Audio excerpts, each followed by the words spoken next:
土耳其等国在中国家门口成立突厥国家组织，这是什么意思？要想达到什么样的目的？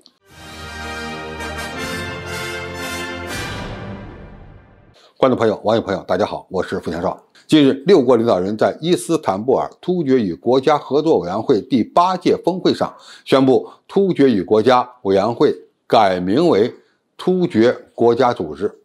这意味着突厥语国家之间形成了一种较为松散的联盟组织，也就是在中国的家门口建立了又一个区域性的国家组织。此前，土耳其方面曾表示，哈萨克斯坦、土库曼斯坦、乌兹别克斯坦、吉尔吉斯斯坦、阿塞拜疆等国在宗教、语言以及习俗上渊源极深，理应仿效阿拉伯联盟体制，建立一个突厥国家联盟。但这一提议呢，未获与会国家的一致认可，最后组成的是突厥国家组织，而不是突厥国家联盟。相比于联盟，国家组织相对来讲比较松散，但是呢，同样不可小觑。哈萨克斯坦首任总统纳扎尔巴耶夫表示，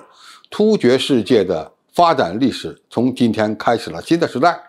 经过多个世纪，突厥国家再次在世界历史上复兴了突厥文明。突厥国家希望与俄罗斯、中国、印度和欧盟等国家和组织保持相互稳定的合作关系。突厥世界的一体化将促进欧亚大陆的团结，并有助于巩固欧亚大陆的安全体系。该新组织不针对任何国家。那么，突厥世界计划再次履行促进东方和西方合作关系的使命。突厥世界呢，多个世纪在伟大的丝绸之路的形成方面呢，发挥了重要的作用，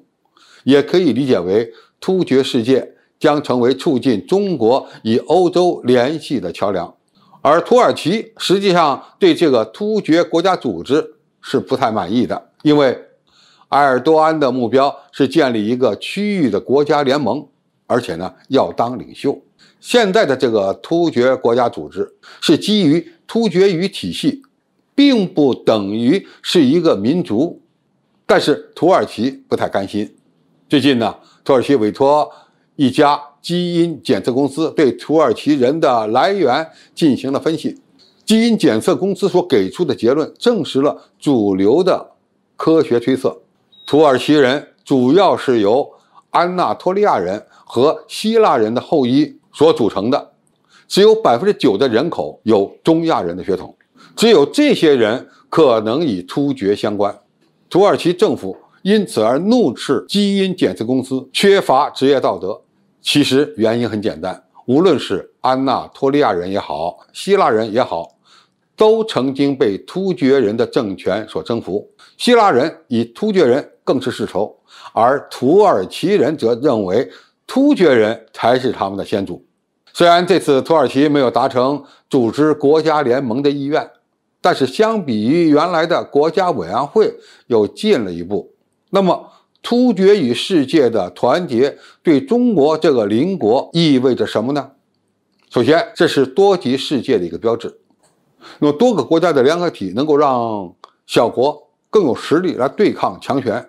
中国呢，从来不干涉别国的内政，也不怕在自己的家门口多一个国际组织。其次，不管埃尔多安的野心有多大，都不太可能触犯中国的利益。